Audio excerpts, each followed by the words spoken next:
ಮದೇವಣ್ಣ, ಯಾವ ಹಣ್ಣಿದು? ಕಾರೆ ಹಣ್ಣು.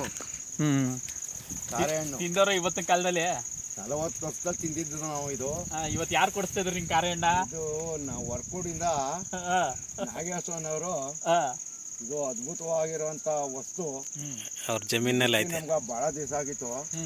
ಕುರಿ ದನ ಮೇಯಿಸುವಾಗ ನಮ್ಗೆ ಇದೇ ಒಂದು ಆಟ ಆಗಿತ್ತು.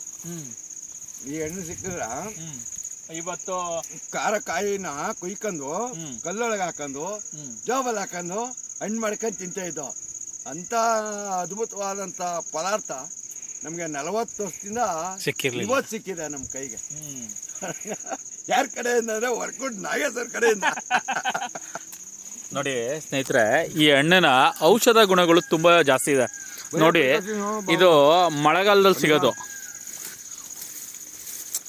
ಈ ಹಣ್ಣು ಶೀತ, ಕೆಮ್ಮು ಇದೆಲ್ಲನೂ ಅವಾಯ್ಡ್ ಮಾಡುತ್ತೆ. ನೋಡಿ, ನಮ್ಮ ಆಗಿನ ಕಾಲದಲ್ಲಿ ಇದು ನಮಗೆ ಏನು ಬೇರೆ ಈ ಚಾಕ್ಲೇಟು, ಬಿಸ್ಕೆಟ್ ಇವೆಲ್ಲ ಸಿಗ್ತಾ ಇರಲಿಲ್ಲ ಜಾಸ್ತಿ.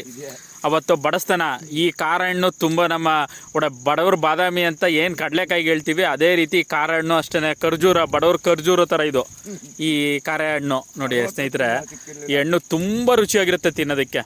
ಯಾರಾದರೂ ನಮ್ಮ ಸ್ನೇಹಿತರು ತಿಂದಿದ್ರೆ ಈ ಹಣ್ಣನ್ನು ತಾವು ಕಮೆಂಟ್ ಬಾಕ್ಸಲ್ಲಿ ಕಮೆಂಟ್ ಮಾಡಿ. ಎಲ್ಲರಿಗೂ ವಂದನೆಗಳು.